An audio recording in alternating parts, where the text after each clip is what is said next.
साथियों, बिहार वो धरती है जहां से पूज्य बापू ने सत्याग्रह के मंत्र का विस्तार किया था।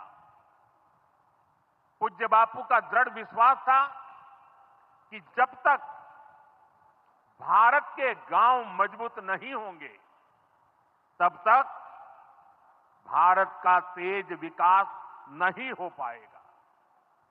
देश में पंचायती राज की परिकल्पना के पीछे यही भावना है। बीते दशक में पंचायतों को सशक्त करने के लिए एक के बाद एक कदम उठाए गए। टेक्नोलॉजी के माध्यम से भी पंचायतों को मजबूत किया गया।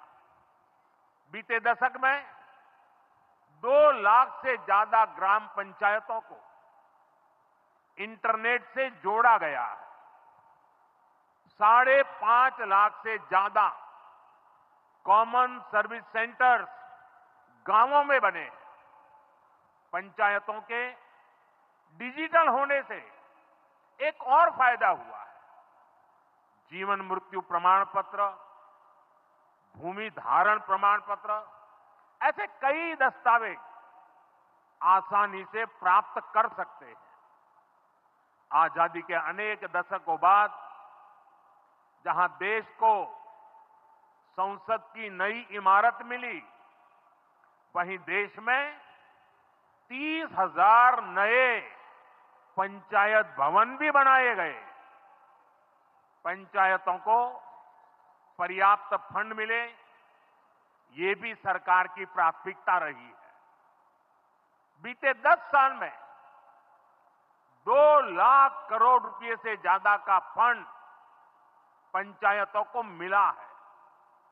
ये सारा पैसा गांव के विकास में लगा है। साथियों, ग्राम पंचायतों की एक और बड़ी समस्या भूमि विवाद से जुड़ी रही है।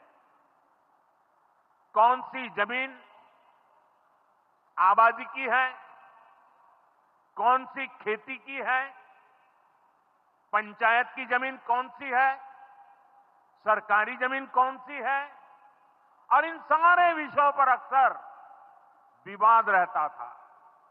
इसके समाधान के लिए जमीनों का डिजिटलीकरण किया जा रहा है।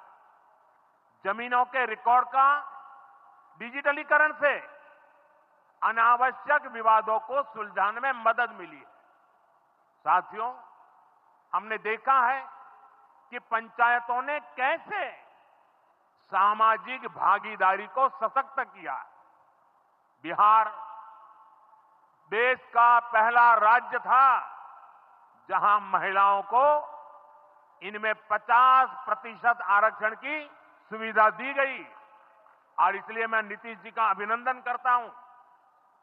आज बहुत बड़ी संख्या में गरीब, दलित, महादलित, पिछड़े, अति पिछड़े समाज की बहन बेटियां बिहार में जनप्रतिनिधि बनकर सेवाएं दे रही है, और यही सच्चा सामाजिक न्याय है, यही सच्ची सामाजिक भागीदारी है। लोकतंत्र ज्यादा से ज्यादा भागीदारी से ही समृद्ध होता है, सशक्त होता है। इसी सोच के साथ लोकसभा और विधानसभा में महिलाओं के लिए 33% आरक्षण का कानून भी बनाया गया है। इसका लाभ देश के हर राज्य की महिलाओं को होगा। हमारी बहन बेटियों को ज्यादा प्रतिनिधित्व मिलेगा। साथियों, देश में महिलाओं की आय बढ़ाने के लिए रोजगार, स्वरोजगार के नए अवसर बनाने के लिए सरकार मिशन मोड में काम कर रही है। बिहार में चल रहे जीविका दीदी इस कार्यक्रम से अनेक बहनों का जीवन बदला है। आज ही यहां बिहार की बहनों के स्वयं सहायता समूहों को करीब 1000 करोड़ रुपए की मदद दी गई है। इससे बहनों के आर्थिक सशक्तिकरण को और बल मिलेगा। ये देश में 3 करोड़ लखपति दीदी बनाने के लक्ष्य की प्राप्ति में और सहयोगी बनेगा। साथियों, बीते दशक में ग्रामीण अर्थव्यवस्था को नई गति मिली है। गांवों में गरीबों के घर बने,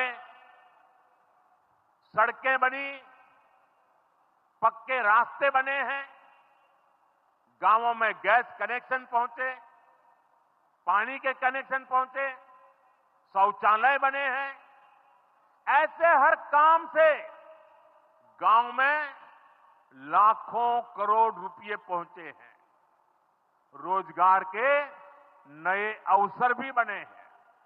मजदूर से लेकर किसान और गाड़ी वाले से लेकर दुकानदार तक सबको कमाई के नए मौके मिले। इससे उस समाज को सबसे अधिक फायदा हो रहा है जो पीढ़ियों से वंचित रहे थे।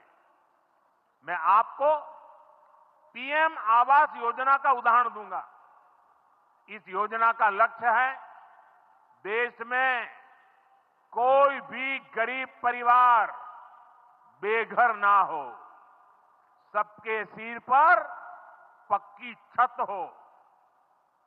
अभी जब इन माताओं बहनों को मैं घर की चाबी दे रहा था, उनके चेहरे पर जो संतोष नजर आ रहा था, उनमें जो नया आत्मविश्वास दिख रहा था, वो वाकई इन गरीबों के लिए काम करने की प्रेरणा का कारण बन जाता है।